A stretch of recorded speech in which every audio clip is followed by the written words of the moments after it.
Assalamualaikum warahmatullahi wabarakatuh. Eh, kita akan, alhamdulillah kita sudah bisa berkumpul lagi ya untuk sesi presentasi ini. Eh, jadi nanti presentasinya disampaikan aja ya di yang ada di slide ini seperti itu. Kemudian nanti setelah selesai presentasi nanti akan ada sesi bertanya atau mungkin diskusi ya dari kelompok utamanya adalah kelompok pembahas atau kelompok komponen. Kemudian nanti boleh nanti setelah itu kalau misalnya dari kelompok lain mau bertanya boleh juga gitu ya. Jadi ini sebenarnya eh, kita mencoba menggali lebih dalam terkait dengan jurnal yang ditelaah gitu, sehingga akhirnya nanti kita bisa memperoleh pengetahuan baru lah ya kira-kira seperti itu terkait dengan jurnal yang dipresentasikan. Mungkin itu ya untuk awalan mungkin maksimal saya kasih waktu untuk presentasi setengah jam ya maksimal ya. Jadi bisa kurang dari itu. Nanti untuk untuk pembahas nanti bisa setelah itu ya. Nah kebetulan ini mohon maaf ini zoom-nya adalah zoom yang bukan yang langganan ya. Jadi nanti mungkin setelah 40 menit akan mati. Tapi nggak apa-apa nanti join lagi dengan link yang sama. Ini itu ya. Oke silakan Ayu dimulai aja.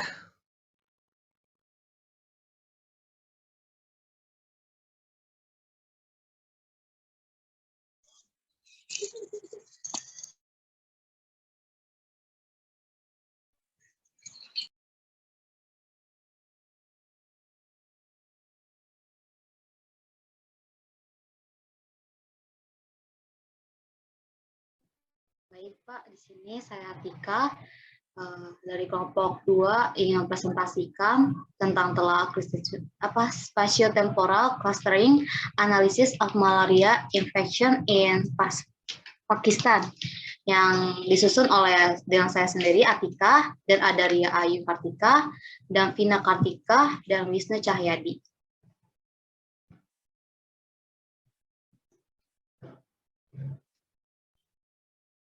Pertama, di sini ada analisis jurnal. Pertanyaan pertama, apakah tujuan dari penelitian? Tujuan di sini bertujuan untuk mendeteksi pola spatiotemporal infeksi malaria di tingkat kabupaten serta untuk mengidentifikasi kelompok penyakit yang beresiko tinggi di negara tersebut. Dan kedua, apakah masalah dari penelitian? Nah, penyakit malaria menjadi masalah yang cukup besar di dalam kabupaten tersebut. Akan tetapi sangat sedikit penelitian yang melakukan evaluasi penyakit malaria. Dan ketiga, apa hipotesis dari penelitian? Hipotesis pada penelitian ini ialah P. falciparum dan P. vivax adalah endemik di wilayah yang terpisah, dapat dikaitkan dengan variabilitas kondisi iklim, kedekatan atau keterkecilan dari garis pantai, dan terutama karena resistensi obat anti malaria.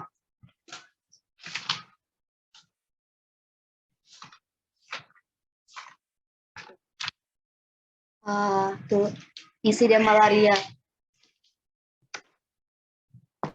Sebentar, Pak. Sebentar.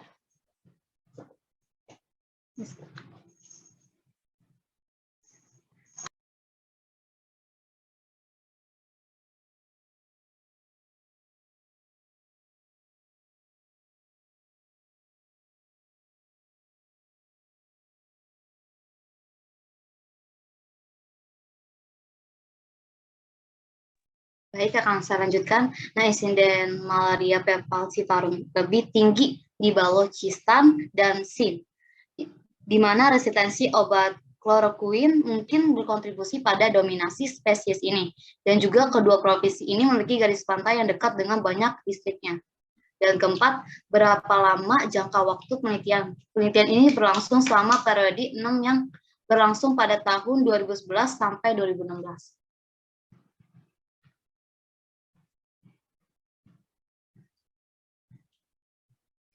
Dan kelima, apa material atau metode penelitian? Dan untuk pertama, pada pemeriksaan diagnosis malaria dibuat berdasarkan metode mikropis yang direkomendasikan oleh WHO atau tes diagnostik cepat atau RDT. Dan kedua, metode berupa untuk menetapkan ukuran populasi maksimum dan standar deviasi lebih tinggi dari rata-rata masing-masing dari IR untuk setiap spesies malaria di setiap tahun, variasi tahunan dalam beban malaria di negara ini. Gambar 2B menunjukkan bahwa kasus dihitung secara total, radius klaster juga telah digunakan dalam studi klaster spasial lain. Dan ketiga, urusin ngeprint dulu foto apa namanya foto itunya dia, kesel banget gua. Ngeprint foto. Sini aja deh. Oke, ketiga, risiko relatif dari kelompok berisiko tinggi. Dari setiap tahun diperkirakan menggunakan model Poisson dan TS-Scan, mempertimbangkan jumlah kasus dan ukuran populasi kabupaten dalam setiap klaster. Dan keenam, bagaimana kriteria dan cara pemilihan sampel. Penelitian ini memiliki pemilihan sampel agar tidak tumbang tindih antara klaster sekunder dengan klaster primer yang paling signifikan, dan dalam menetapkan ukuran populasi maksimum dan radius klaster juga telah digunakan dalam studi klaster spasial lain. Dan nomor 7, apa confounding penelitian? Insiden malaria seperti banyak penyakit menular, menunjukkan variasi spasial dan temporal, sehubungan dengan kondisi iklim dan lingkungan. Dengan demikian, distribusi spasial dan temporal malaria aspek yang paling mendasar dari epidemiologinya perlu dipelajari lebih lanjut di wilayah kejadiannya. Dan ke-8, apakah terdapat bias seleksi dalam penelitian? Data malaria yang dikumpulkan di tingkat kabupaten tidak memiliki rincian geografis yang lebih spesifik, misalnya informasi alamat rumah. Dengan demikian, hasil di tingkat dari kabupaten atau termasuk menggunakan sentroid kabupaten untuk mendeteksi klaster spasial dengan SASCAN. Mungkin mereka bias dari perspektif geografis, misalnya menutupi potensi dampak kesenjangan sosial ekonomi antar komunitas yang berbeda terhadap kejadian malaria di setiap kabupaten. Selain itu, lingkungan yang tepat dari setiap distrik yang signifikan dalam mempengaruhi distribusi distrik pengelompokan tidak dapat direfleksikan dalam analisis SASCAN. Dan ke-9, bagaimana penentuan populasi penelitian? Data populasi berdasarkan distrik diunduh dari Biro Statistik Pakistan yang didasarkan pada sensus terakhir yang diselesaikan pada tahun 2017. Nah, untuk yang ke-10, apa pajanan utama penelitian? Nah, insiden malaria, Pevivax, dan campuran Plasmodium cukup tinggi di banyak kabupaten di Sind, yang merupakan masalah serius, sedangkan untuk malaria Falciparum menunjukkan penurunan selama bertahun-tahun di provinsi ini. Selama penelitian ini, Punjab dinilai sebagai daerah endemis malaria rendah dalam penelitian ini, meskipun faktanya mencakup 53% dari total populasi Pakistan. Oke, presentasi akan dilanjutkan oleh kelompok saya.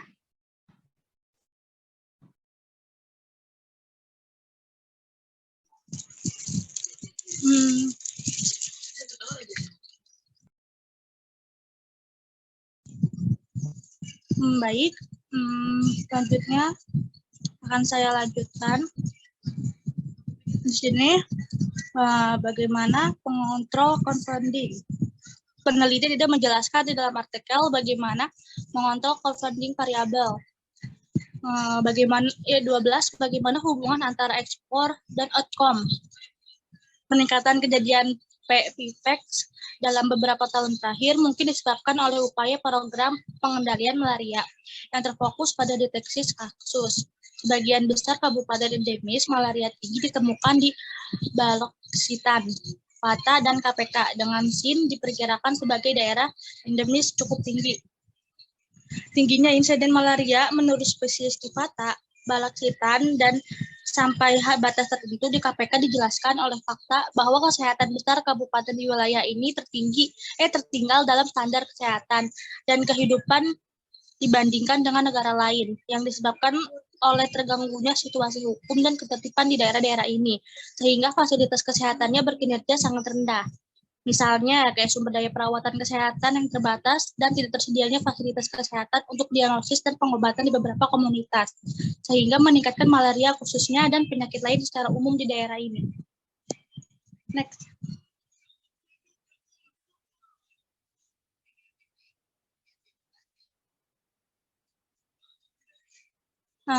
Ada hasil utama penelitian di sini. Studi ini memberikan informasi bahwa tentang beban malaria di Pakistan sehubungan dengan waktu dan ruang menemukan hotspot malaria di tingkat kabupaten.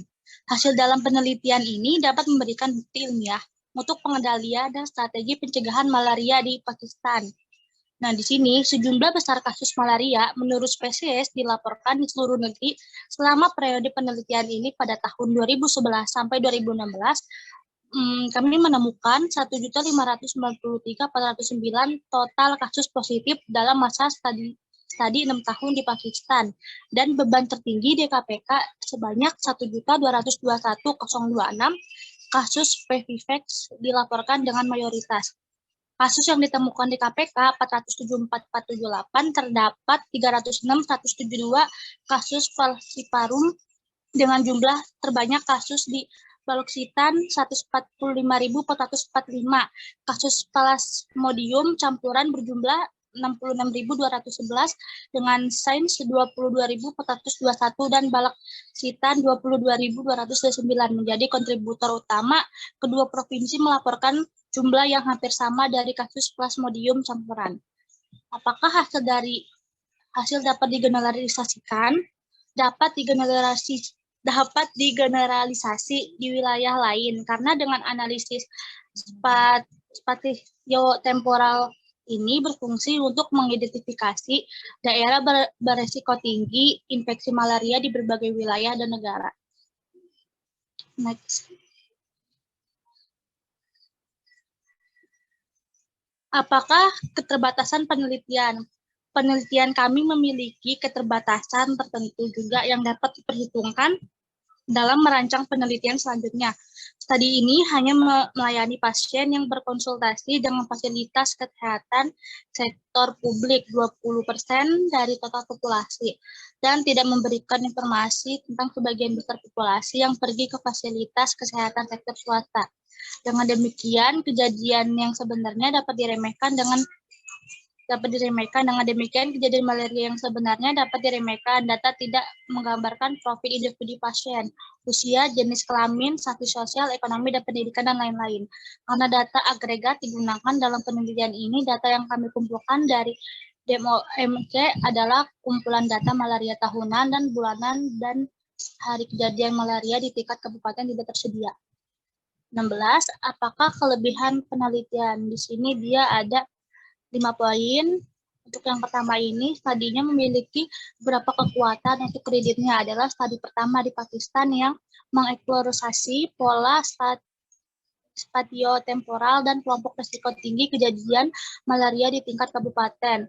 Yang kedua, data terbaru digunakan dalam penelitian ini untuk menggambarkan pola penyakit saat ini. Yang ketiga, studi mencakup hampir seluruh negara di tingkat kabupaten dan membahas ketika spesies kejadian infeksi malaria di Pakistan. Yang keempat, studi ini memberikan informasi baru tentang beban malaria di Pakistan sehubungan dengan waktu, ruang, menemukan hotspot malaria di tingkat kabupaten. Yang kelima, hasil dalam penelitian ini dapat memberikan bukti ilmiah untuk pengendalian dan strategi pencegahan malaria di Pakistan.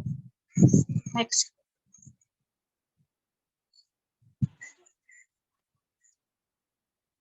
Next.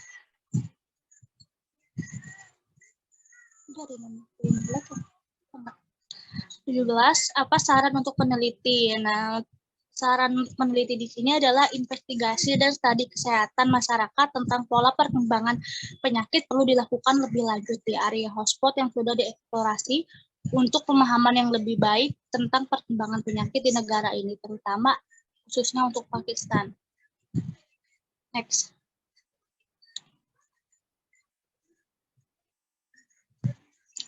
Nah, di sini untuk telaah kritis jurnal, untuk fokus utama pada penelitian ini, dia mendeteksi pola spatiotemporal infeksi malaria di tingkat kabupaten di Pakistan dan mengidentifikasi kelompok daerah penyakit berisiko tinggi di negara tersebut. Secara menyeluruh, jurnal sudah memiliki struktur sistematika yang terdiri dari abstrak, pendahuluan, metode, hasil, dan kesimpulan dari jurnal ini telah mencakup 4 komponen utama. Pada pendahuluan menjelaskan malaria adalah penyakit menular yang ditularkan melalui vektor yang mematikan, menyebabkan sekitar 42% dari seluruh dunia populasi berisiko.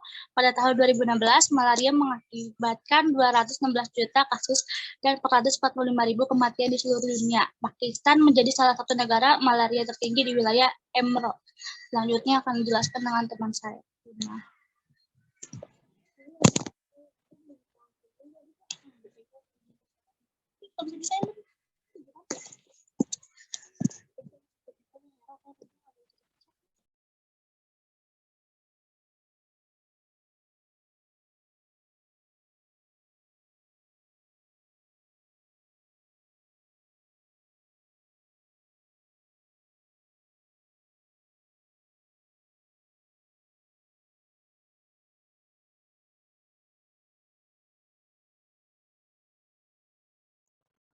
Ya, silakan lanjut.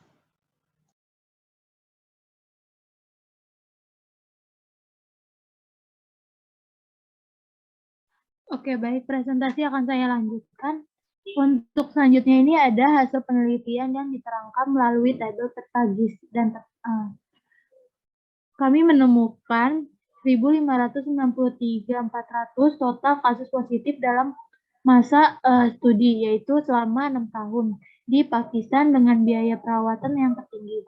Pada gambar peta menggambarkan bahwa total positif dan malaria PVIVAT dengan IR tinggi terkonsentrasi di bagian selatan barat, dan barat laut Pakistan, dan bahwa malaria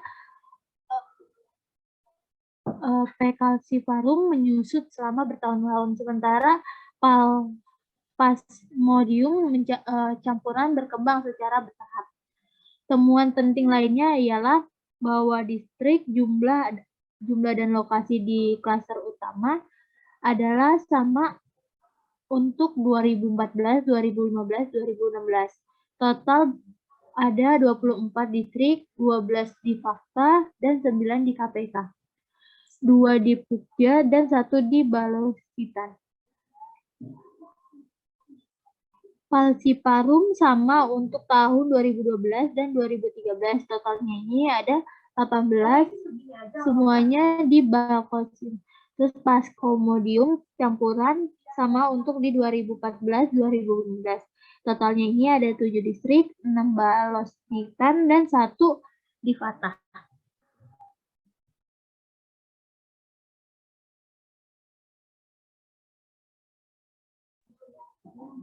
Next.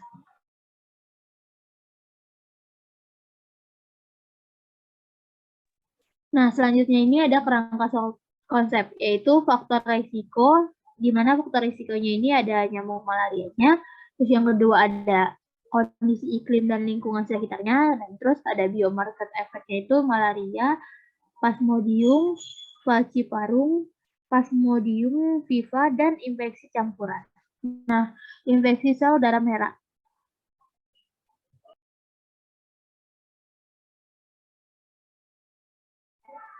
Nah, selanjutnya ini ada tinjauan pusakanya, yaitu yang pertama, karena kita membahas tentang malaria, yaitu pertama ini ada malaria dan penyebarannya. Malaria adalah masalah kesehatan masyarakat yang dapat mempengaruhi angka kematian pada bayi, anak balita, ibu hamil, serta dapat menurunkan produktivitas kerja terhadap penderitanya. Sekitar 300 sampai 500 jumlah penduduk dunia menderita malaria setiap tahunnya. 23 jumlah penderitanya tinggal di daerah endemis tertinggi di benua Afrika. Sebanyak 1,5 sampai 2,7 juta jiwa penderita meninggal setiap tahunnya, terutama terjadi pada anak-anak dan juga ibu hamil. Malaria merupakan salah satu penyakit yang menjadi ancaman masyarakat. Sorry, untuk slide-nya hilang.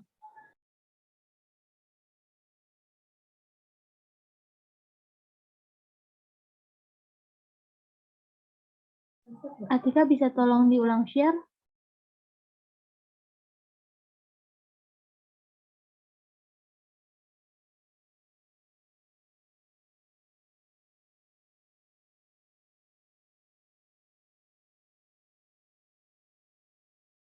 Pak, kebetulan laptop Atika mati, saya lagi berusaha untuk share ya, Pak. Iya, silakan. Atika, laptopnya kenapa? Kepanasan ya? Oke, silakan lanjut ditampilkan aja.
Sudah ada ya, Pak? Sudah, silakan ya, lanjutkan. Baik, untuk selanjutnya ini, malaria merupakan salah satu penyakit yang menjadi ancaman masyarakat di daerah yang tropis. Nah, Plasmodium pipa dan P. ovale serta Malaria plasmodium yang berasal dari hewan dan dapat menginfeksi manusia. Dalam epidemi malaria, parasit malaria memiliki 2 inang, termasuk manusia dan nyamuk Anopheles betina.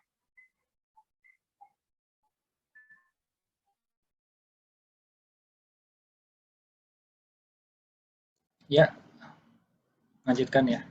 Kita ada 9 menit lagi kira-kira ya, jadi nanti mungkin akan tiba-tiba mati, tapi nanti langsung aja masuk lagi ke link yang tadi ya. Oke, baik, Pak. Ya, silakan Selanjutnya lanjutkan. ini ada siklus hidup. Ya. Selanjutnya ini ada siklus hidup Plasmodium dimulai dengan inokulasi parasit Klebsiella malaria ke dalam inang manusia yang terjadi karena gigitan nyamuk yang terinfeksi memasuki flagella dari kelenjar ludah nyamuk ke dalam aluran darah manusia dan kemudian ke sel-sel hati atau hati. Selanjutnya akan dilanjutkan oleh teman saya yaitu Ustaz.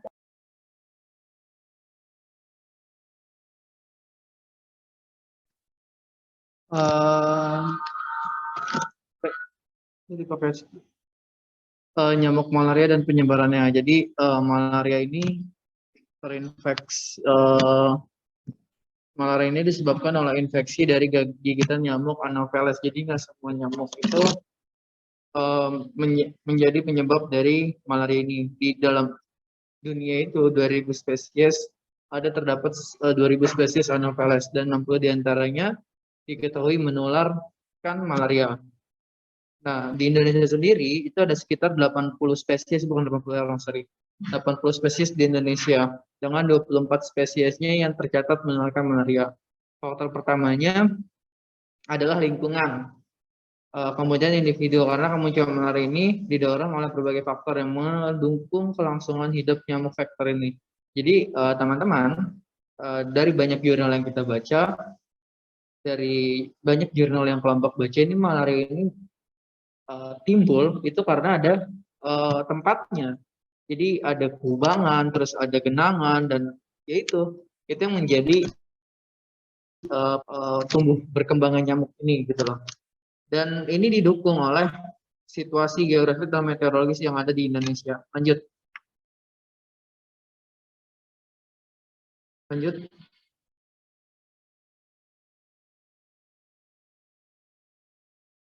Vin, lanjut Vin.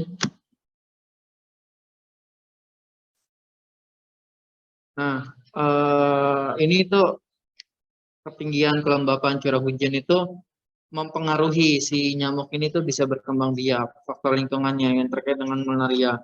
Di Indonesia sendiri biasanya tuh ada kader-kader PKK yang setiap satu minggu biasanya di hari Jumat itu ke rumah warga untuk ngecek nih, ini tampungan air milik warganya untuk memastikan tidak adanya tempat untuk nyamuk penyebab DBD dan malaria itu berkembang.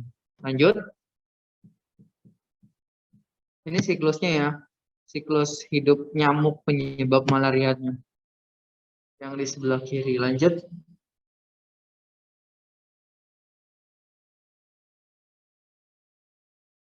Lanjut, Vin. Vin. Nah, analisa spesial ini terhadap malaria itu untuk melakukan pendataan terhadap penderita malaria yang ada di jangkauannya. Analisa spesial ini digunakan juga untuk memudahkan para pengambil kebijakan dan promosikan kebijakan yang tepat.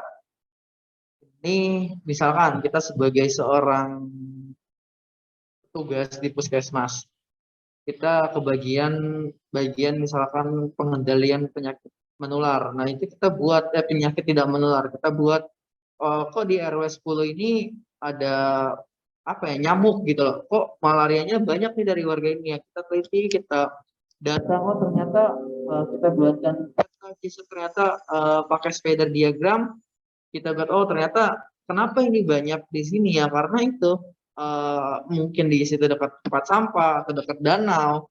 Nah, warga-warganya di situ tuh jadi terjangkit gitu loh. Jadi kalau misalkan warganya itu dekat vektor nyamuk, dekat tempat tinggal nyamuk, itu biasanya dipasangkan kelambu-kelambunya juga kelambu khusus untuk menghindari gigitan nyamuk di malam hari gitu. Atau kalau misalkan kita sebagai pengambil kebijakan, kita bisa berkoordinasi gitu loh untuk ke dinas kebersihan, oh ini tidak bisa ini TPS-nya ini di sini gitu loh, bisa dipindahkan atau tidak. Kalau misalnya tidak bisa, kita lakukan edukasi ke masyarakat gimana proses penanganannya terhadap malaria gitu. Mungkin itu saja, sekian. Jika nanti ada sanggahan, silakan kita berdiskusi setelah ini. Assalamualaikum warahmatullahi wabarakatuh. Assalamualaikum warahmatullahi wabarakatuh. Terima kasih kepada kelompok 2 ya yang sudah menyampaikan materinya. Baik, bisa langsung dibuka, mungkin ada satu pertanyaan aja dulu kali ya, ditampung. Kira-kira dari grup, dari kelompok oponen, apa yang ingin ditanyakan pada kelompok presentan terkait dengan materi yang sudah disampaikan. Silakan. Iya Pak, selamat siang. Saya Leni Kleriani dari kelompok 4. Ingin bertanya kepada kelompok 2. Kan di sini udah dijelasin kalau penyakit malaria di kabupaten itu kan cukup besar ya masalahnya. Tapi kenapa masih sangat dikit penelitian tentang evaluasi penyakit malaria tersebut? Sedangkan itu di situ udah parah banget masalahnya.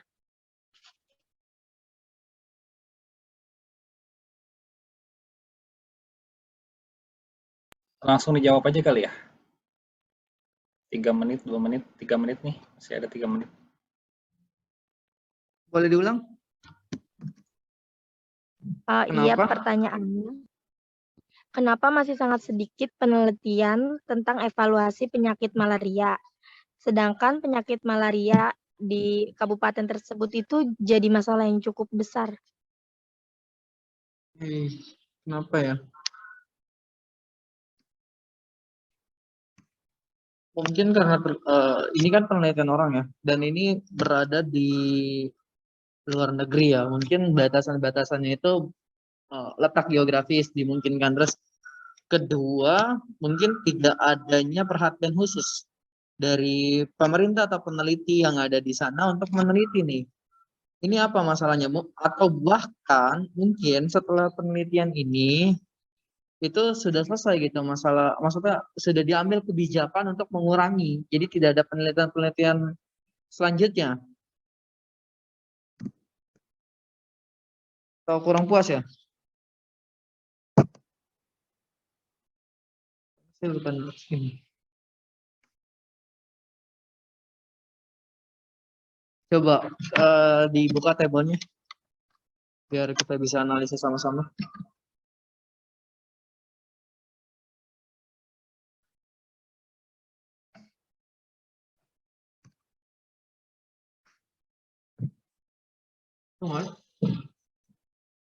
Coba boleh dibuka. Tadi yang nomor berapa, Len? Berapa ya awal-awal deh? Coba.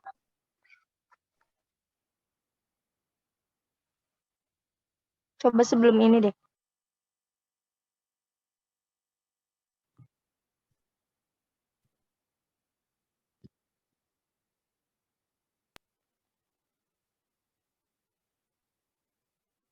Belum keganti ya slide-nya ya?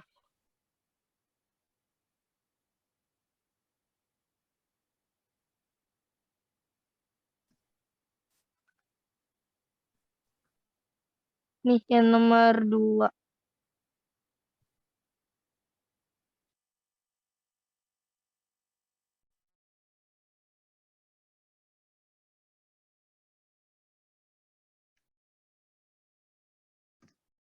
Ya itu mungkin tidak adanya perhatian khusus dari para peneliti untuk melakukan evaluasinya. Menurut saya sih gitu sih, karena tidak ada peneliti-peneliti lain yang memfokuskan dirinya atau orang-orang promkesnya di sana, di negeri sana itu tidak fokus terhadap penanganan malaria atau bahkan pemerintahnya itu sudah melakukan kebijakan yang bisa mengurangi malaria ini. Karena kita tidak tahu ini masalah dari penelitian. Kenapa tidak ada penelitian ini kita tidak tahu karena letak geografis kita tuh beda dengan di sana dan letak kefokusan dari para peneliti juga itu menjadi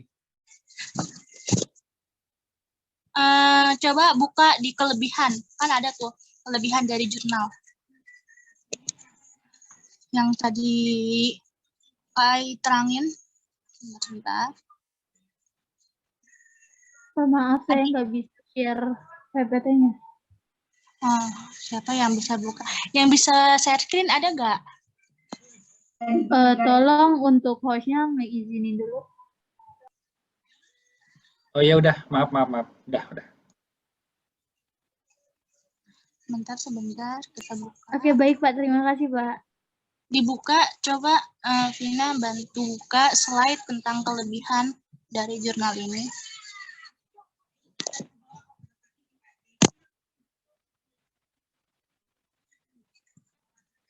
Sebentar ya.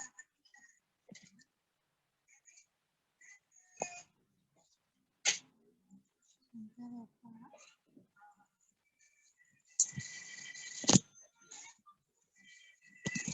Yang ini.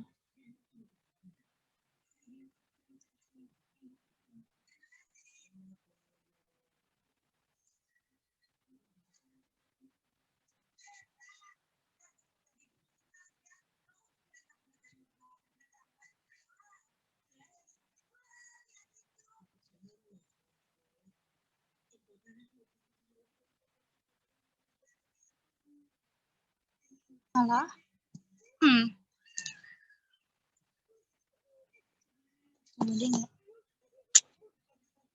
Nah, berdasarkan dari hasil telaah jurnal yang saya baca atau saya telaah, untuk kelebihan di sini kan dijelaskan ya, untuk penelitian ini memiliki kelebihan yaitu studi pertama di Pakistan yang mengeksplorasi pola spatio-temporal dan kelompok risiko tinggi kejadian malaria di tingkat kabupaten. Jadi dia untuk jurnal ini sendiri pun dia merupakan studi pertama atau studi satu-satunya di Pakistan yang menggunakan pola spatio-temporal. Nah, untuk spatio-temporal di sini juga kan seperti yang udah dijelasin sebelumnya, spatio-temporal itu merupakan kayak pengelompokan gitu. Jadi dia kayak pengelompokan suatu wilayah yang terinfeksi suatu wilayah yang terinfeksi tinggi wilayahnya seperti di tingkat kabupaten sebelumnya kayak gitu. Mungkin di jurnal-jurnal sebelumnya itu dia hanya sekedar membahas seputaran tentang malarianya, namun tidak dijelaskan seperti spatiotemporal yang mengelompokkan bahwa kalau daerah-daerah ataupun kabupaten-kabupaten di Pakistan itu memiliki ini yang paling tinggi gitu. Jadi dia tidak ada pengelompokan, makanya dari itu di penelitian sebelumnya itu dia untuk penelitian itu kurang kuat seperti itu. Apakah saudari Leni mengerti atau sudah jelas?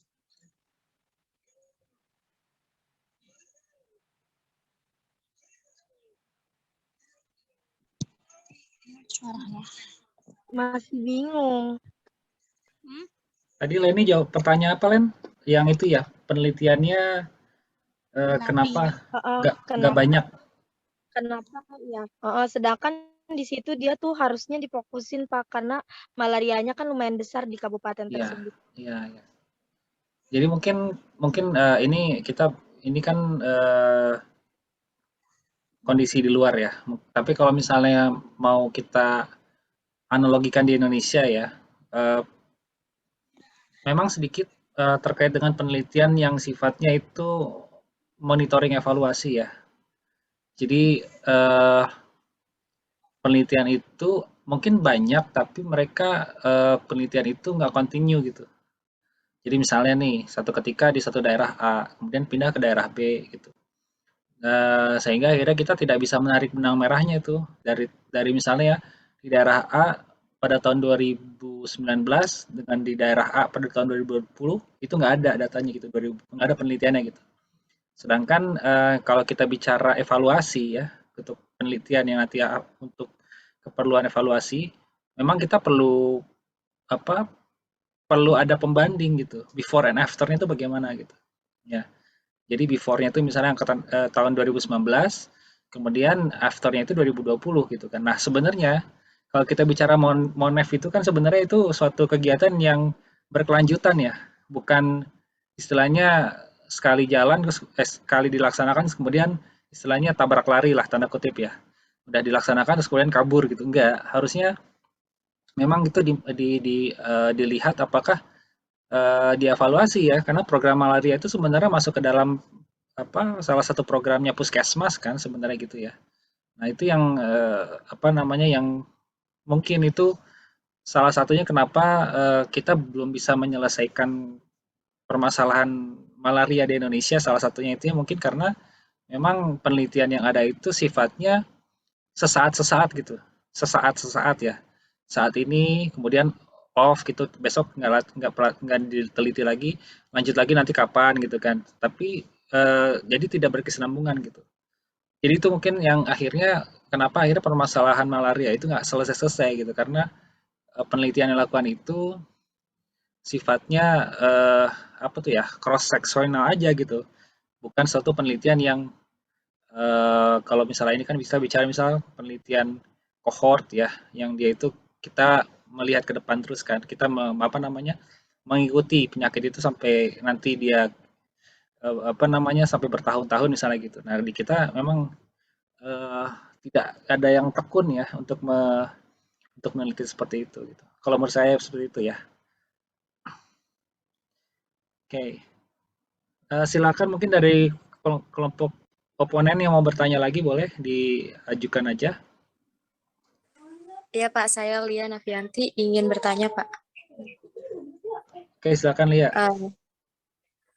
Dari kerangka konsep yang kalian buat, itu kalian membuat kerangka konsep itu dianalisis dari hal apa? Terus apakah dari jurnal yang kalian baca sudah menjawab kerangka konsep tersebut? Terima kasih.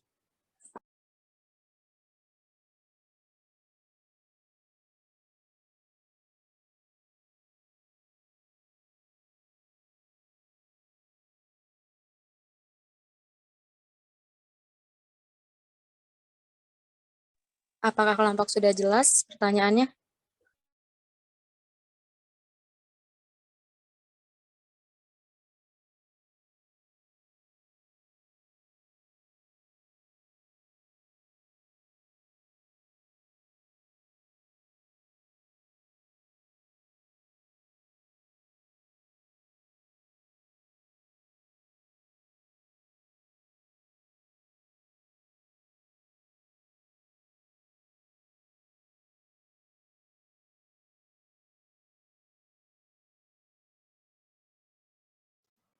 Silakan kelompok Ayu untuk mencoba menjawab pertanyaan dari Lia ya. Oke, baik. Saya izin menjawab ya, Pak. Terima kasih untuk Lia atas jawabannya, atas pertanyaannya. Jadi tadi pertanyaannya itu dari kerangka konsep tersebut, dari kerangka konsep yang dijelaskan, kerangka dibuat dan dianalisa dari hal apa? Apakah dari jurnal yang diteliti sudah menjawab kerangka tersebut? Oke, baik. Dari kerangka konsep ini, ya kita mengambil semuanya dari jurnal yang ada di materi yang ada di jurnalnya, di mana kerangka konsep ini ialah berawalan dari nyamuk tersebut yang menyebabkan penyakit malarianya. Nah, berawalan itu disebabkan oleh apa? Nah, disebabkan oleh kondisi iklim dan lingkungan sekitarnya. Nah, habis itu menjadilah biomarker efek. Nah, biomarker efek inilah masuk ke dalam menginfeksi sel darah merah pada manusia. Jadi kerangka konsep tersebut kita ambil langsung dari jurnal yang telah kita temui, gitu. Apakah dari anggota kelompok yang lain ingin membantu menjawab?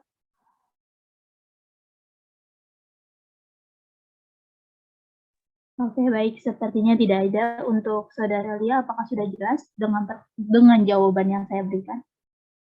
Berarti menurut kelompok, analisis yang telah kalian lakukan terkait jurnal ini sudah menjawab dari kerangka konsepnya. Iya, sudah.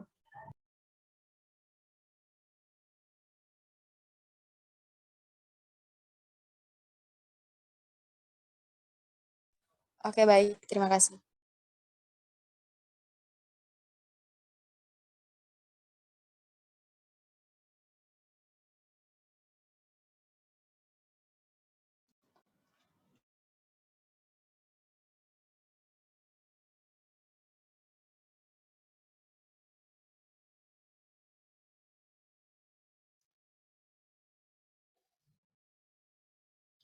Oke, mungkin untuk kerangka konsep ini memang lazimnya kan ini ya, apa namanya, langsung ya dari variable dependen ke dependen kan gitu ya.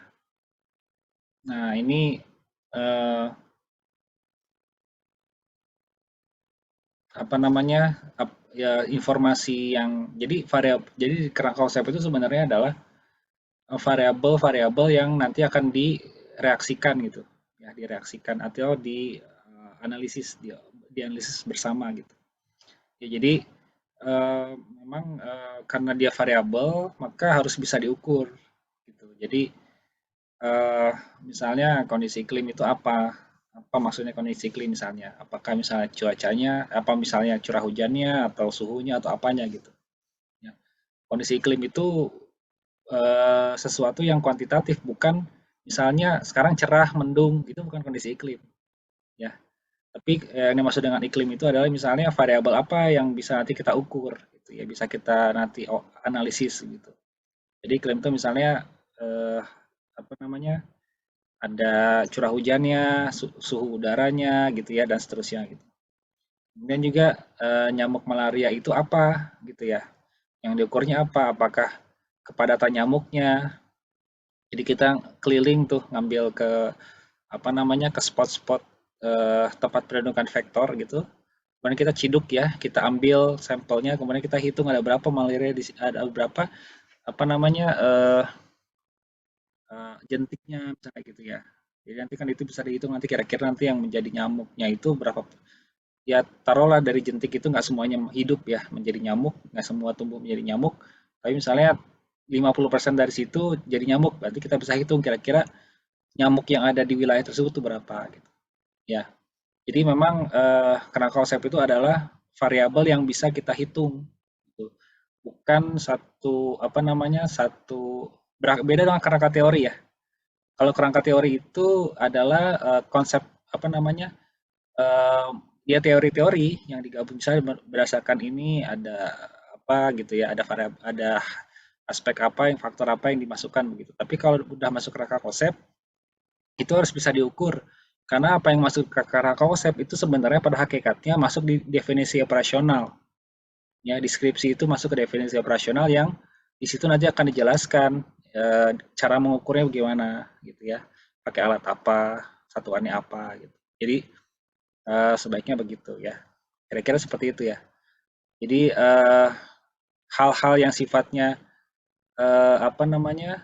eh, Misalnya seperti ini kan, apa namanya biomarker gitu ya. Biomarker itu kan berarti kita akan maksudnya adalah biomarker itu kan kita akan mengambil darah ya dari manusia yang terinfeksi plasmodium ini gitu ya. Jadi apakah misalnya di satu wilayah itu endemis selain dari kita ngambil dari menciduk dari genangan-genangan air, kita juga ngambil dari darah orang-orang yang di daerah situ gitu.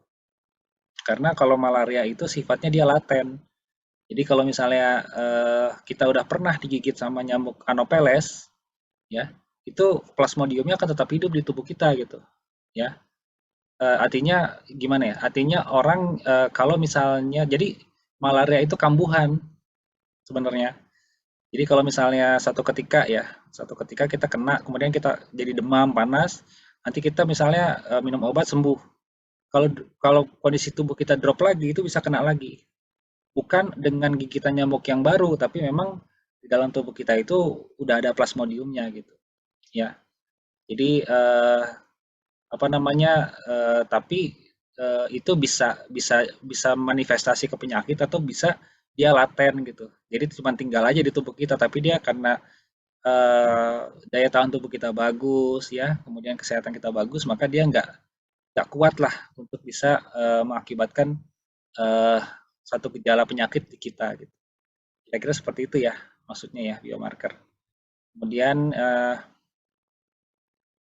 ya betul menginfeksi sel darah merah, tapi mungkin posisinya di sini adalah artinya kalau misalnya ada nyamuk, ada ini berarti kan dia jumlah kasus itunya akan meningkat kan gitu. Jadi sebetulnya di ujung itu, di ujung kanan itu atau ya di ujung kanan itu adalah atau bisa juga di ujung kiri ya dipasangnya. Variabel dependen itu adalah misalnya jumlah kasus malarianya. Kemudian dipengaruhi oleh faktor-faktor resiko misalnya iklim dan seterusnya misalnya. Ya, kira-kira seperti itu ya. Oke, ada pertanyaan lagi dari yang lain?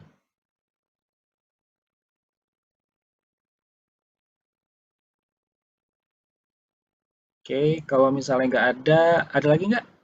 Siapa yang belum nanya? Udah semua dari kelompok komponen?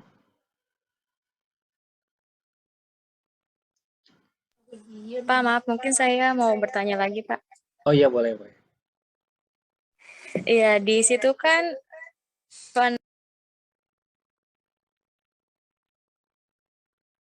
Nggak kedengeran suaranya? iya, Pak, maaf. Di situ kan tadi dijelasin sama kelompok kalau di penelitian ini ada variabel confounding ya. Nah, terus kenapa waktu di pengkontrol confounding itu tidak dijelaskan oleh si peneliti? Terima kasih. Oh iya, silakan di kelompok Ayu mau menanggapi.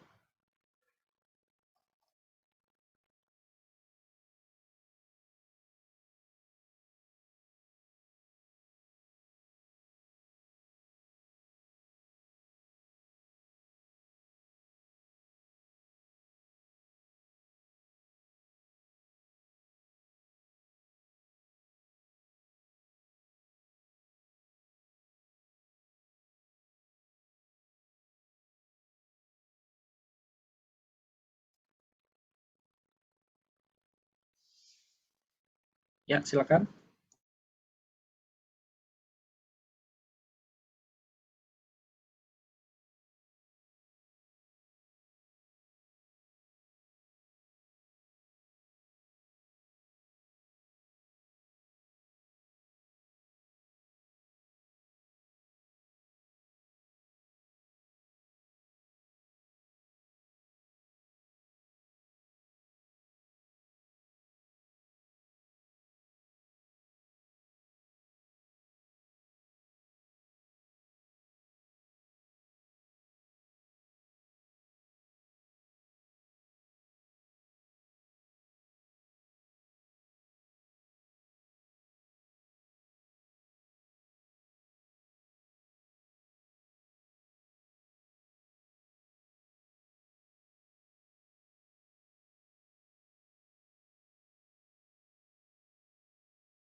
Mungkin bisa ini ditunjukkan di jurnalnya di mana yang apa namanya menunjukkan kalau di sini ada confounding variable gitu.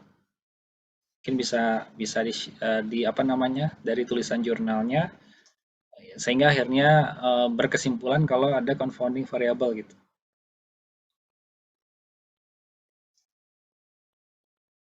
Ya mungkin bisa aja kita salah interpretasi ya.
Oke, gimana? Oke, mungkin sambil menunggu jawabannya ya, saya ingin share apa? Bapak, saya izin menjawab. Oh iya boleh, sok. Silakan. Oke, baik. Jadi untuk ini peneliti ini dia tidak menyebutkan secara detail Pak terkait tentang confounding-nya. Jadi terkait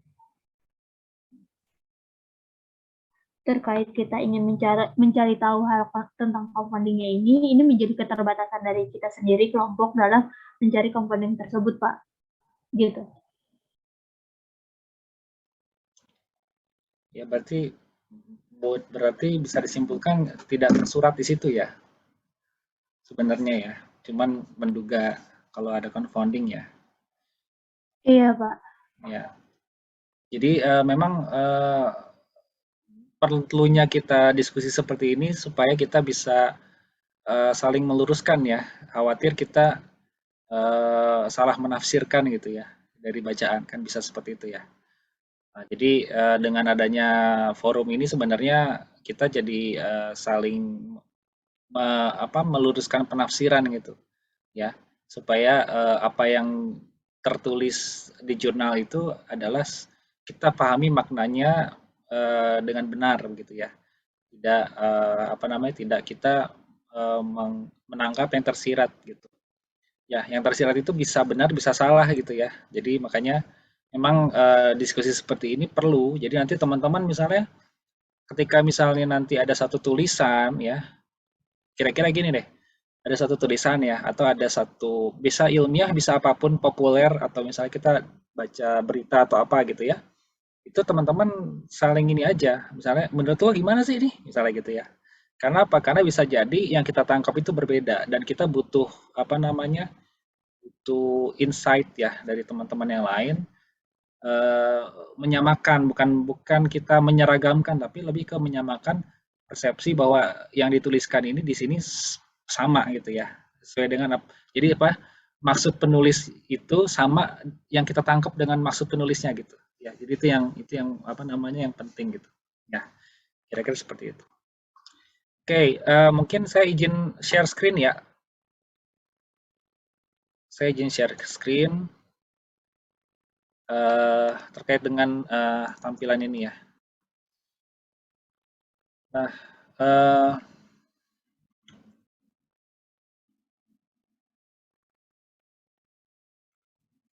jadi sebenarnya peta ini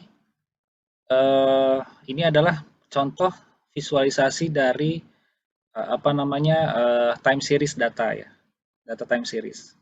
Ya, jadi apa namanya ini kan ini adalah kejadian ya per 100.000 crude ya atau apa namanya kotor ya, kejadian per 100.000 kasusnya gitu ya. Nah, kemudian ini berdasarkan plasmodiumnya begitu ya, berdasarkan plasmodiumnya.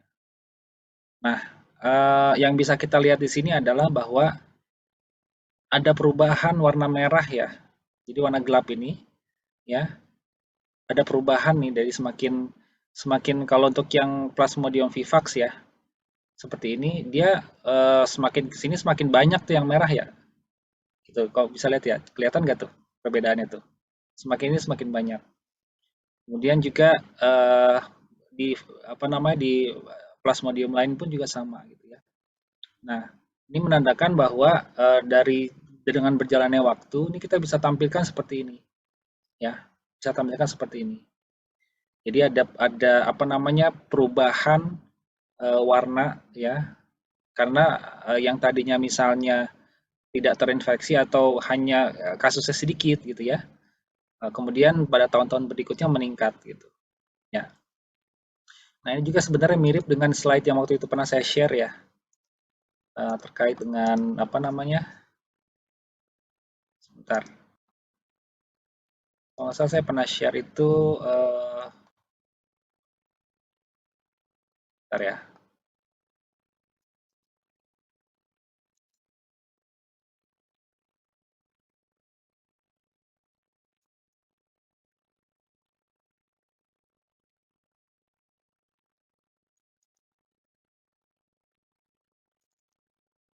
Ya. Nah, ini contohnya nih ya.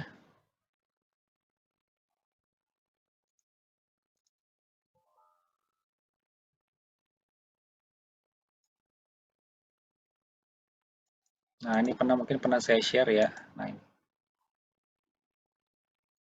Jadi ini adalah contoh kita menampilkan data ya secara time series. Ya. Ya. Jadi ini tahun 2005, 2006, 2007. Ya. Nah, di sini ini klasifikasinya menggunakan apa namanya klasifikasi yang tahun 2005, gitu ya. Jadi ini menjadi benchmark. Jadi selain cut off-nya itu, cut off point-nya atau cut off datanya itu menggunakan yang 2005 untuk data 2006-2007. Ya, seperti ini kira-kira. Nah, jadi di sini bisa kita lihat nih dengan menggunakan dasar klasifikasi 2005 itu ternyata 2006-2007 itu daerah-daerah yang tadinya misalnya warnanya gelap nih ya, warnanya gelap nih, tiba-tiba dia menjadi terang. Artinya apa? Artinya kasusnya menurun. Gitu ya. Jadi apa namanya keterangan ini adalah untuk membagi awalnya itu untuk membagi data tahun 2005 gitu ya. Nah, tapi lebar kelas ini ya, klasifikasi ini tetap dipakai untuk tahun 2006 2007. Jadi 2006 dan dengan 2007 itu tidak dibuatkan klasifikasi data lagi. Tapi klasifikasi datanya itu menggunakan hanya yang 2005 gitu. Nah, karena kita menggunakan benchmarkingnya satu, nah ketika kita ke sini maka kita bisa lihat ya, oh ternyata ada beberapa kabupaten yang tadinya warnanya ini nih ya, gelap ya, ini kan berarti kan tinggi kasusnya. Tiba-tiba semakin tahun di 2007 itu menjadi lebih terang. Artinya apa? Artinya jumlah kasusnya menurun. Kasus pneumonia-nya menurun. Gitu ya. Jadi bisa sebenarnya kalau kita punya data time series, ya kita bisa tampilkan data itu sehingga nanti sebenarnya bagian dari MONEF nih. Ya, artinya kalau misal seperti ini berarti program penanggulangan program pneumonia di wilayah ini berhasil. Jadi puskesmasnya berhasil.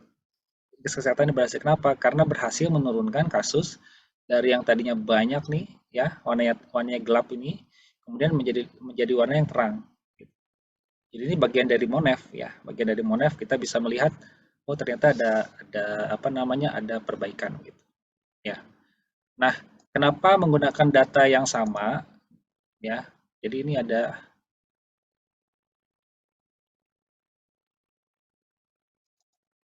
Ya. Contohnya begini ya. Jadi ini ada misalnya kita membuat klasifikasi begini, ya, membuat klasifikasi begini. Nah, pada tahun 2020 misalnya ini misalnya cakupan imunisasi misalnya gitu ya. Ini kecamatan-kecamatan nih, ya. Pada 2020 kondisinya seperti ini. Jadi ada 4 kecamatan yang berada di bawah 25%. Ini kan garis batasnya 25% ya. Kemudian ini cut off-nya nih 50 nih, batas 50, nih batas 75. Jadi ini adalah kecamatan-kecamatan yang lebih dari 75% cakupannya misalnya gitu. Sedangkan yang ini adalah 50 sampai 75 kan gitu ya. Nah, pada tahun 2021 ternyata ada pergerakan nih ya. Nih misalnya nih, yang tadinya dia berada posisi di sini, dia sekarang menjadi di sini cakupannya. Ya. Kemudian yang tadinya misalnya warna merah, dia kurang dari 25. Pada tahun 2021 dia naik nih menjadi cakupannya 25-50% gitu. Nah, pentingnya kita menggunakan benchmarking ini ya tahun 2020 ini adalah untuk bisa melihat oh ternyata tahun 2021 itu ada perbaikan. Ya, ada kecamatan-kecamatan yang tadinya misalnya ini ya contoh yang warna pastel ini, tadinya kan di sini posisinya nih ya, tuh ini. Kemudian dia naik gitu. Kemudian juga misalnya yang tadinya nih warna hijau nih, tadinya dia di posisi 25-50%. Mungkin dia pada saat itu berada di posisi 48% mungkin ya. Kemudian pada tahun 2021 dia naik menjadi 51% misalnya. Atau 52%. Ya, seperti itu. Jadi ini sebenarnya dasar dari kita Monef itu seperti ini. Ya. Kita memantau monitoringnya dari tahun ke tahun, kemudian kita evaluasi. Kalau misalnya ternyata kita lihat oh ternyata ada perbaikan, berarti hasil evaluasi kita berarti baik nih programnya dijalankan terus karena nanti dengan berjalannya waktu nanti yang di bawah-bawahnya akan naik ke atas. Tapi kalau misalnya ternyata setelah kita lihat nih, oh ternyata banyak yang turun, misalnya gitu ya. Dari apa namanya dari klasifikasi awal yang kita bikin nih, benchmarkingnya ternyata banyak yang turun. Nah, berarti itu menjadi masalah. Berarti harus dievaluasi programnya. Nah, masuknya evaluasi gitu ya. Dievaluasi programnya, kenapa kok begitu? Sehingga harus kita adakan perbaikan-perbaikan di programnya supaya nanti naik gitu ya, seperti itu. Mungkin itu ya tambahan dari saya. Terima kasih kepada kelompok 2 yang sudah presentasi. Kita virtual tepuk tangan kali ya. Gimana tuh virtual tepuk tangan? Bukan ya? Kayak gini, Pak. Ini, Oh Pak, iya, kayak iya. gini. Ini aja langsung ya. Ya, udah ada, Pak. Terima kasih kepada kelompoknya Ayu yang sudah membahas ya. Tidak mudah untuk menjadi yang pertama, karena itu menjadi yang berikutnya kan tinggal mengikuti ya apa yang sudah dilakukan. Jadi terima kasih. Mungkin sekarang kita lanjut ke kelompok yang kedua ya. Terima kasih, Pak. Ya. Kelompok 2.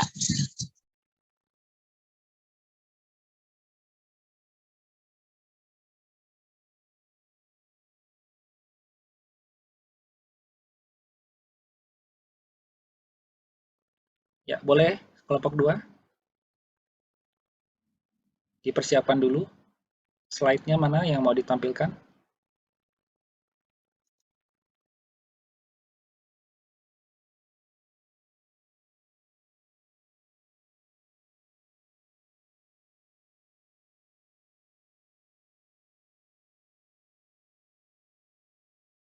Mungkin hari ini kita hanya cukup sampai kelompok 2 ya, karena nih tadi gara-gara trouble ya, jadi kita mulainya terlambat. Kemudian juga jadi sering keluar masuk ya, karena ini kita menggunakan Zoom yang nggak premium ya. Jadi mungkin untuk yang kelompok ketiga nanti akan kita masuk di urutan pertama pertemuan berikutnya ya. Jadi sekarang sampai kelompok 2 dulu aja, kita bahas sampai kelompok 2. Silakan kelompok kedua. Kelompok kedua ya, bukan kelompok 2, kelompok kedua.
Sebentar ya, Pak.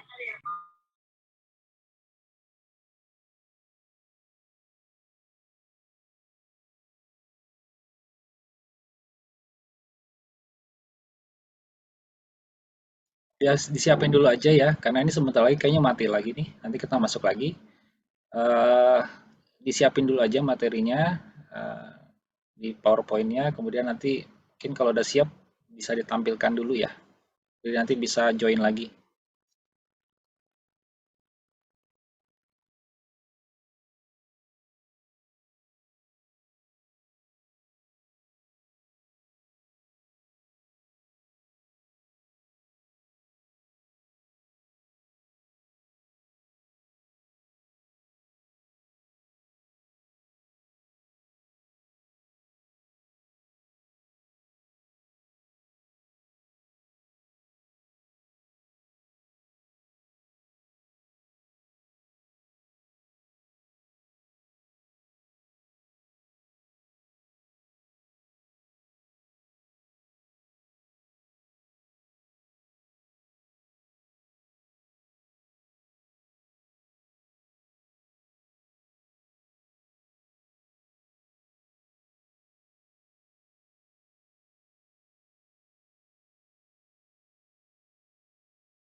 Pak, saya Rizka. Dari tadi nggak bisa join Zoom. Saya pakai Zoom-nya Dea, boleh nggak, Pak?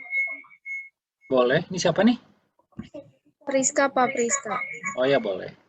Tapi ini kayaknya kita sebentar lagi akan mati, ya. Maksudnya Zoom-nya akan mati, bukan kita yang akan mati. Zoom-nya akan mati, jadi nanti join lagi aja ya, sebentar lagi. Sebentar lagi mati nih kayaknya nih. Iya, siap, Pak. Disiapin Makasih ya, aja, Pak. disiapin aja PowerPoint-nya. PowerPoint-nya di Pak. situ.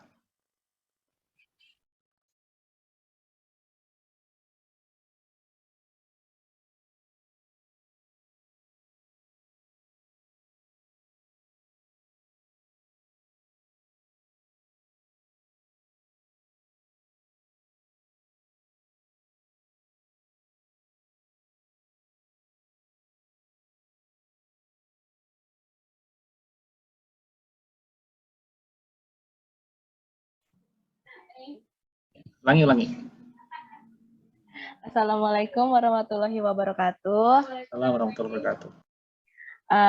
Kami dari kelompok 3 ingin memaparkan hasil diskusi kami tentang jurnal yang berjudul Aedes albopictus, pemetaan risiko spasial nyamuk menggunakan sistem informasi geografis di Iran. Kelompok kami terdiri dari Dea Cresvina Sitorus, lalu saya sendiri, Pindiahani Sriandari, lalu juga ada Priska Anggraini.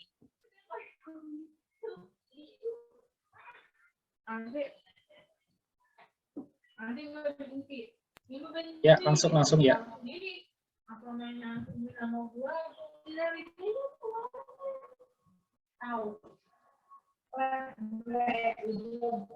Suaranya kecil ya. Oke, kita akan masuk ke analisis jurnal. Yang pertama,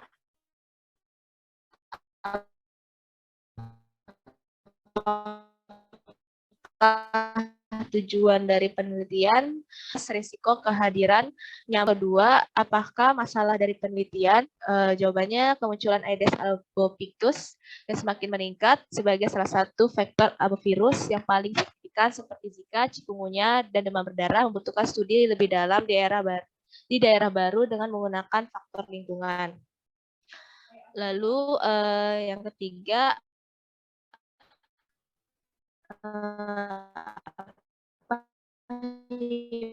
hipotesis dari penelitian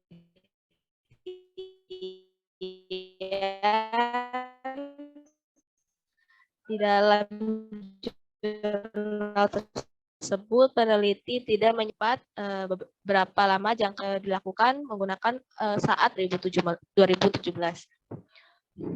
Yang kelima, metode penelitian itu untuk menghitung setiap parameter, kami menerapkan proses hierarki analisis atau AHP sebagai metode pengambilan keputusan berbasis pakar dan peta resiko yang dihasilkan menggunakan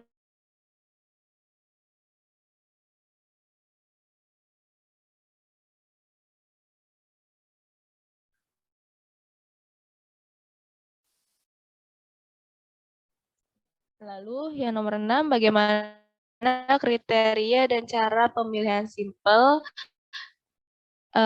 Ada 4 kriteria, yaitu yang pertama area studinya, daerah penelitian meliputi seluruh wilayah Iran, terletak di antara garis lintang 24 derajat dan 40 derajat lintang utara, dan garis bujur 44 derajat dan 64 derajat. Menurut penyerahan batas-batas politik terbaru oleh pemerintah Iran pada tahun 2011, negara itu terdiri dari 31 provinsi dan 386 kabupaten.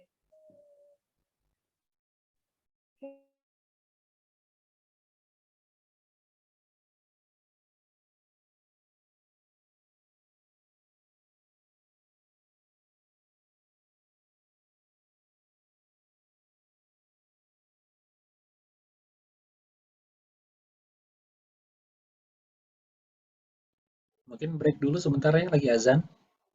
Ya. Break dulu sebentar ya, sekitar 5 menitan.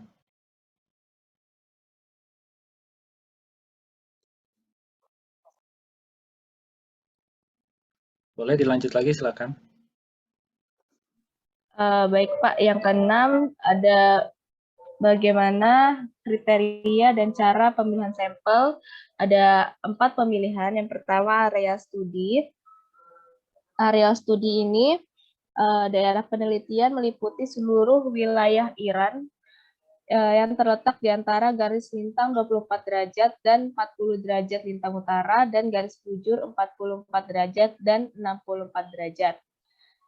Nah, menurut penyerahan batas-batas politik terbaru oleh pemerintah Iran pada tahun 2011, negara itu terdiri dari 31 provinsi dan 386 kabupaten.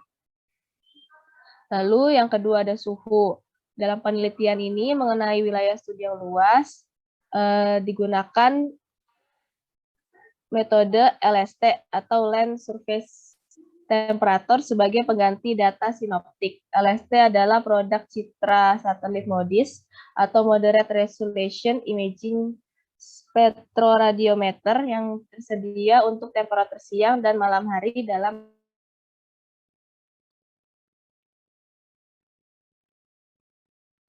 periode harian dan bulanan.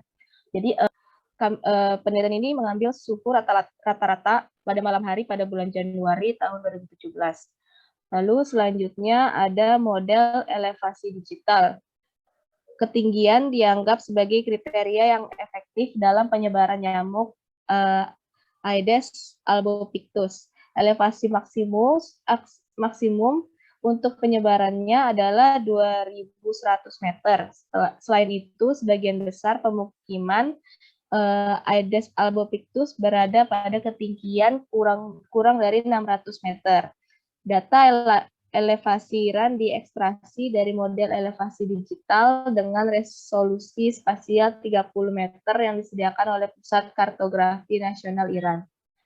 Lalu selanjutnya ada lahan basah. Hampir semua tahapan siklus hidup Aedes albopictus berkorelasi signifikan dengan keberadaan air. Mereka biasanya bertelur tahan kekeringan di dekat permukaan air, wadah air mengalami atau buatan manusia seperti ban dan dan lubang pohon. Lahan basah adalah reservoir alami yang dapat menyediakan kondisi yang cocok untuk penyebaran spesies ini.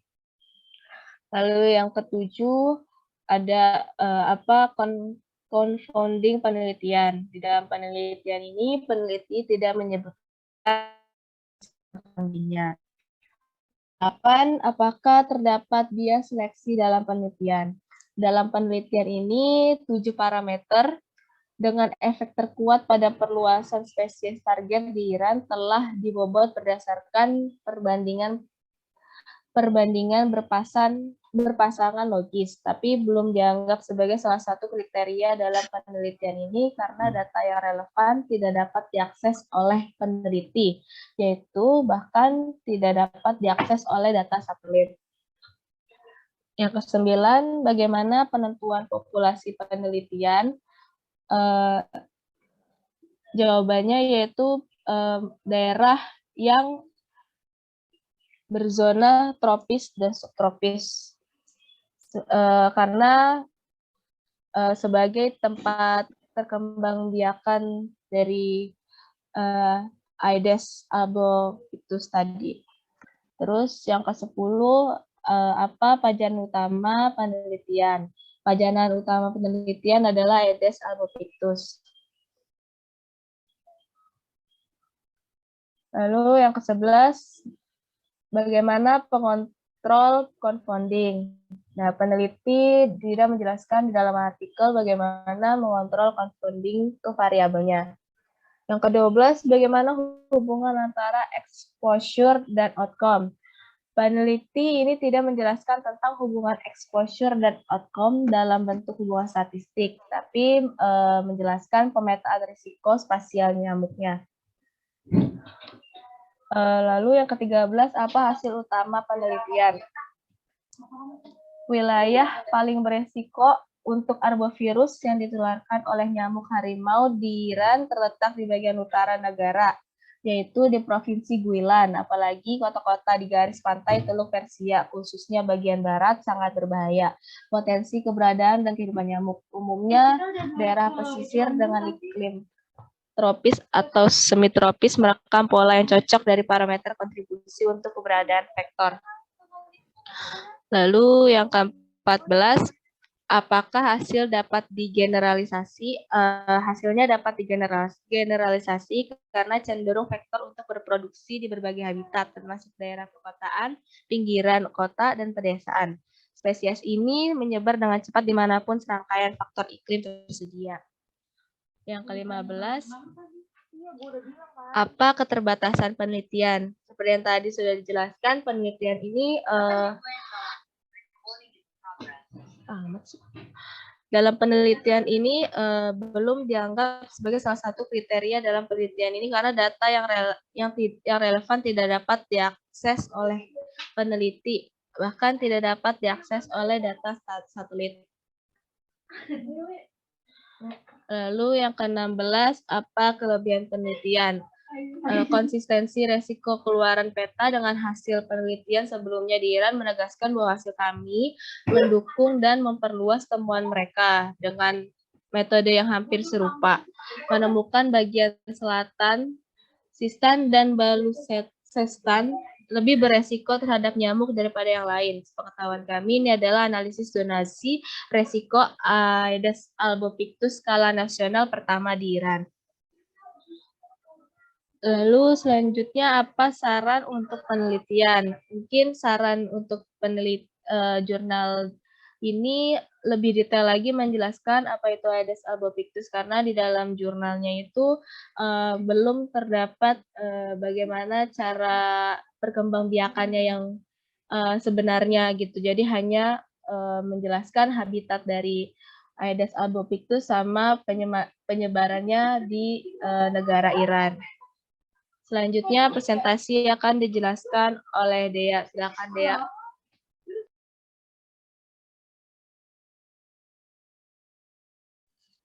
Ya. Selanjutnya di sini ada telah kritis jurnal. Nah, ini secara keseluruhan telah memiliki struktur yang cukup lengkap, yaitu judul, abstrak, pengantar, bahan, dan metode, analisis, hasil, dan diskusi. Secara keseluruhan, jurnal telah disusun sesuai dengan Author Conflict of Interest yang telah ditetapkan oleh The Authors Declare No Conflicting Interest.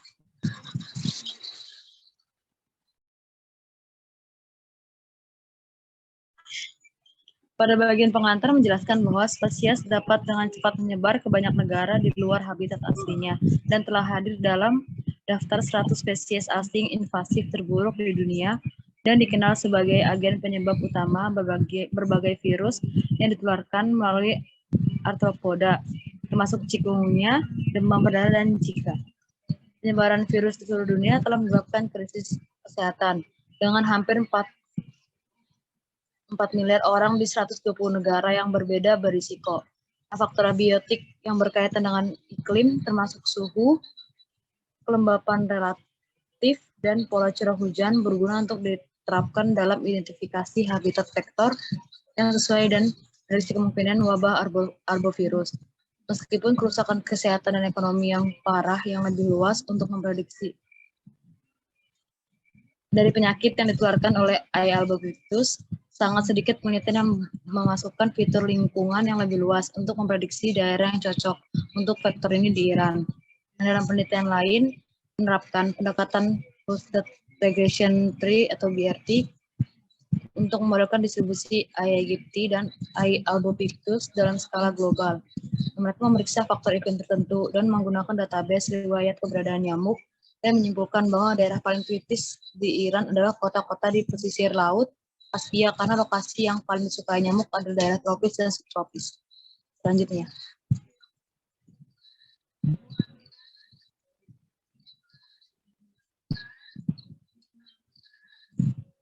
Tadi skala besar sebelumnya yang menyertakan Iran biasanya terlalu kasar dalam revolusi lebih dari 5 km kali 5 km sehingga hasilnya kurang dapat diandalkan untuk menginterpretasikan nilai risiko dalam skala kabupaten atau provinsi. Mengidentifikasi area risiko dapat membantu ahli epidemiologi dan masyarakat pembuat kebijakan kesehatan untuk mengambil langkah-langkah pengendalian yang bijaksana dan layak. Nah, temuan ini juga dapat membantu mereka untuk secara adil menyesuaikan alokasi sumber daya manusia, peralatan, dan kredit moneter. Iran dicirikan oleh keragaman iklim dan topografi yang beragam, serta fluktuasi curah hujan per tahun, tak kurang dari 100 hingga sekitar 200 mm, dan suhu dari min 10 hingga 60 derajat Celcius. Menegaskan keragaman iklim di Iran, dari gersang hingga ke subtropis. Dalam penelitian ini, mengenai wilayah studi yang luas, digunakan LST atau Land Surface Temperature sebagai pengganti data sinoptik. LST adalah produk citra satelit moderator resolution imaging spectrodiometer yang tersedia untuk temperatur siang dan malam hari dalam periode harian dan bulanan. Mengenai sifat nyamuk, berbagai jenis suhu dapat dianggap seperti suhu rata-rata tahunan, rata-rata maksimum atau menit, musim panas, rata-rata Januari, rata-rata musim dingin, dan hari tingkat pertumbuhan atau GDD. Hasil penelitian disajikan dalam bentuk tabel, grafik, dan peta. Pada hasil model evaluasi digital atau DEM, ketinggian dianggap sebagai kriteria yang efektif dan persebaran nyamuk A. albopictus. Elevasi maksimum untuk penyebaran adalah 2.100 meter. Selain itu, sebagian besar pemukiman A. albopictus berada pada ketinggian kurang dari 600 meter. Data elevasi Iran diekstraksi dari model elevasi digital atau DEM dengan resolusi spasial 30 meter dan yang disediakan oleh Pusat Kartografi Nasional Iran atau NTC. Selanjutnya.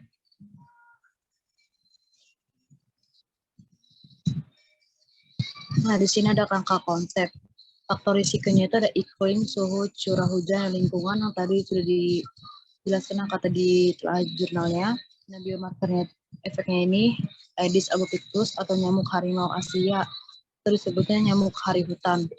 Nah, gangguan fungsinya ini sindrom Guillain-Barré, yaitu dia bisa menyebabkan gangguan pada sistem saraf yang dapat menyebabkan kelumpuhan pada penyakit ini.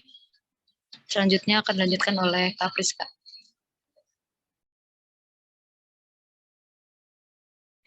Di sini ada tinjauan pustaka, yaitu mengenai AHP yang berarti metode analitikal hierarki proses yang telah dikembangkan pada tahun 70-an oleh Dr. Thomas L. Saati, seorang ahli matematika dari Universitas Pittsburgh.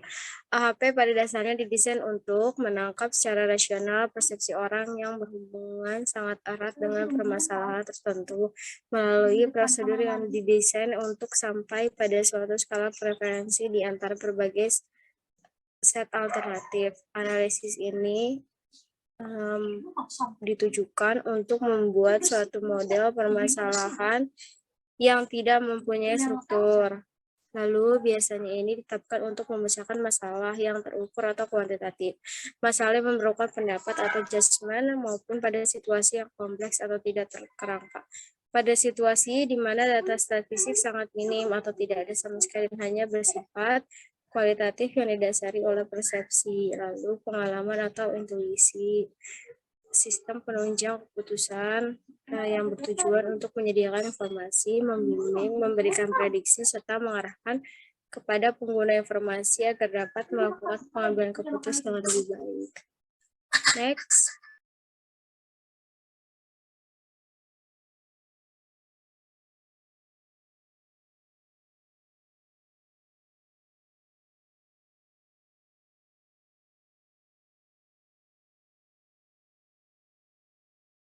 Udah beres ya? Selesai? Iya, Pak, sudah, Pak. Oke, baik. Mungkin kelompok oponen ada yang ingin ditanyakan atau diajukan pertanyaan ke pihak yang ini kelompok presentan. Iya, Pak. Ya, silakan Juan.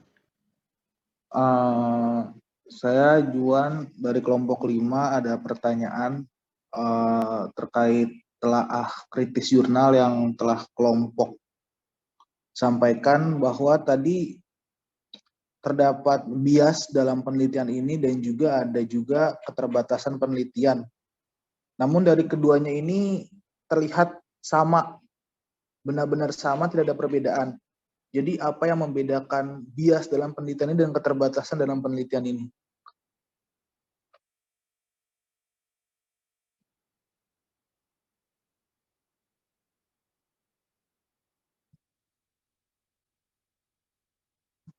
Ya, silakan langsung dikomentari atau dijawab ya.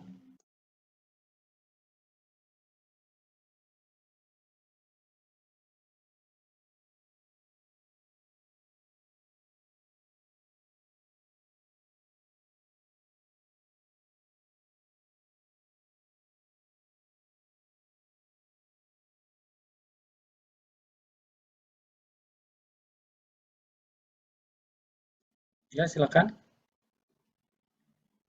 Takutnya ini keburu mati nih nanti. Silakan.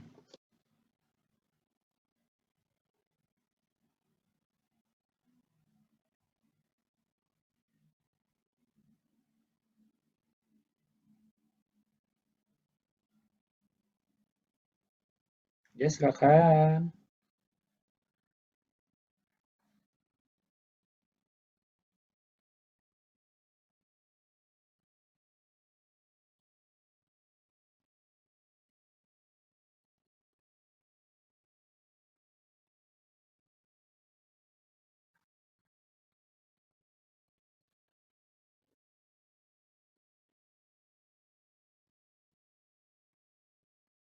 Oke, sebentar lagi nih mau mati ini. Silakan. Iya, Pak, izin menjawab pertanyaan Juan. Ya, cepat ya. Iya. Jadi memang sama gitu. Dari misalkan dari dari biasnya sama keterbatasan, karena dari bias tersebut, dari permasalahan tersebut, jadi sang peneliti ini memiliki keterbatasan dalam meneliti gitu.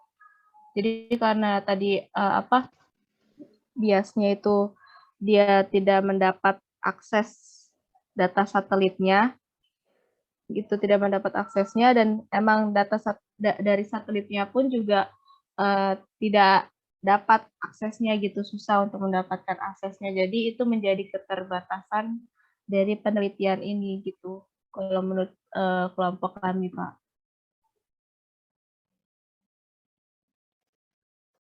Kalau saya mungkin ini agak kebalik justru ya, karena keterbatasan itu maka menjadi bias gitu hasilnya.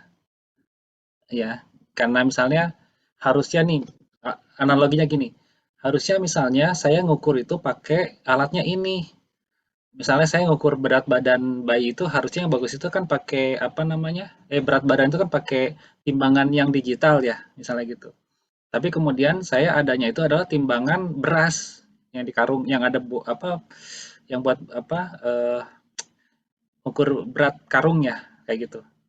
Nah, keterbatasannya adalah keterbatasan peralatan, saya tidak punya peralatan yang memadai, sedangkan misalnya karena di situ adalah misalnya penduduknya itu misalnya petani dan mereka punya timbangan yang buat itu tuh yang beras tuh yang gede tuh ya, timbangan yang ada rodanya tuh biasanya di bawah tuh yang gede berat gitu.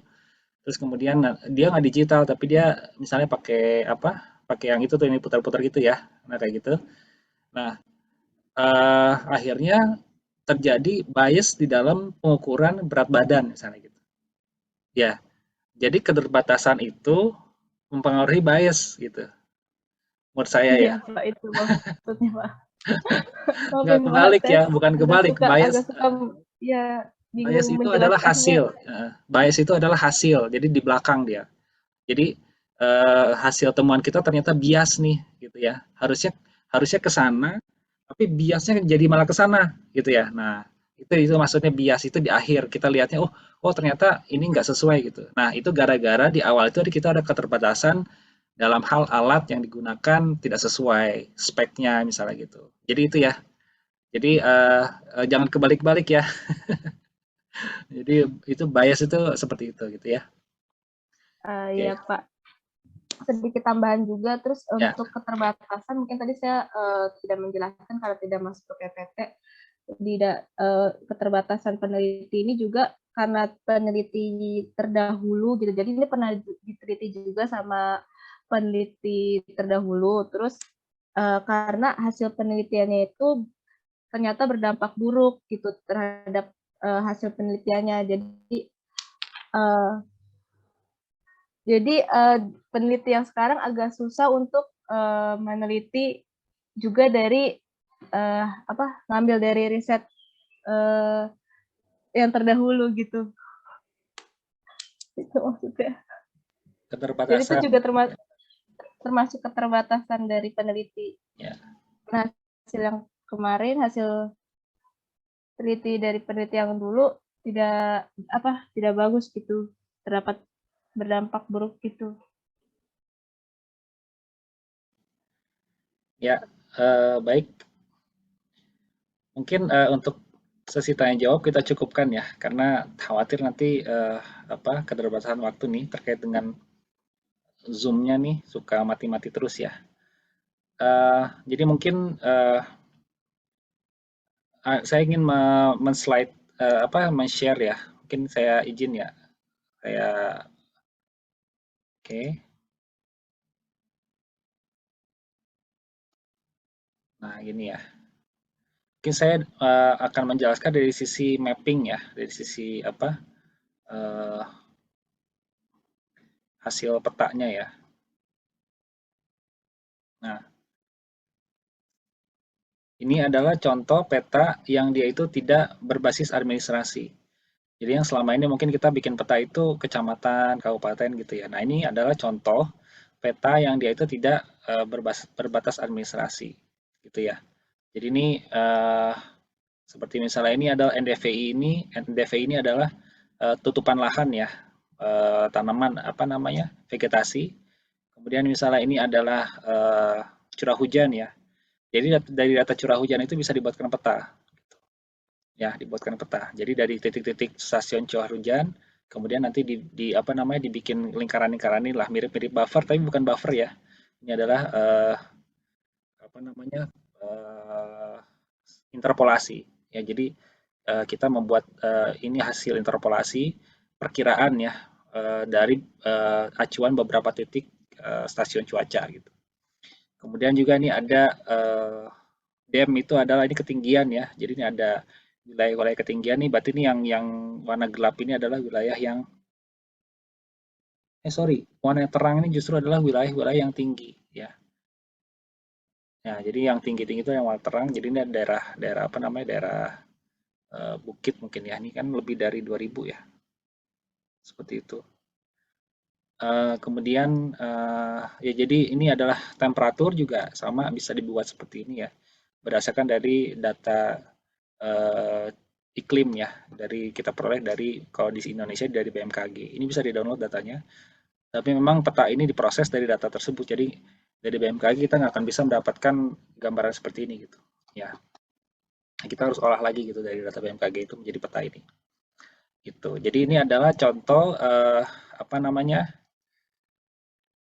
pemanfaatan berbagai data ya, berbagai data yang visualisasinya ini apa namanya, berbeda mungkin ya dengan yang kemarin, karena kemarin itu kita punya petanya itu berbasis administrasi. Nah, sedangkan yang ini adalah kita berbasis apa namanya, non administrasi gitu ya, berbasis bentuk apa namanya, bentuk alam ya, batas alam gitu. Jadi misalnya ini wilayah curah hujan, batasnya yang gini, ini kan tidak mengikuti administrasi ya kalau hujan ya. Begitu, temperatur ya, ini temperatur. Kalau hujan kan juga sama ya, tidak bisa mengikuti administrasi. Tidak mengikuti administrasi, ini apa adanya aja misalnya gitu ya. Jadi bisa aja dalam satu administrasi itu beberapa nilai curah hujan misalnya seperti itu. Nah ini mungkin ini kira-kira seperti ini ya gambarannya ya, bahwa ini peta-peta yang bisa dibuat non administratif ya, non administratif gitu. Jadi bukan nama kecamatan yang muncul di sini, tapi adalah apa namanya, segmen-segmen atau area-area ya, area-area yang itu tidak berdasarkan administrasi gitu. Mungkin itu ya untuk saat ini. Terima kasih banyak kepada kelompok pertama dan kelompok kedua yang sudah presentasi. Mungkin nanti Selasa depan kita akan coba untuk bagaimana nanti supaya kita bisa lebih nyaman ya. Saya nggak tahu apakah masih online atau udah offline lagi, karena kebetulan hari ini sedang ada akreditasi, jadi tidak bisa apa di sana gitu. Tidak bisa di kampus gitu maksudnya. Jadi seperti itu. Mungkin itu aja dari saya. Cukup ya, ada pertanyaan?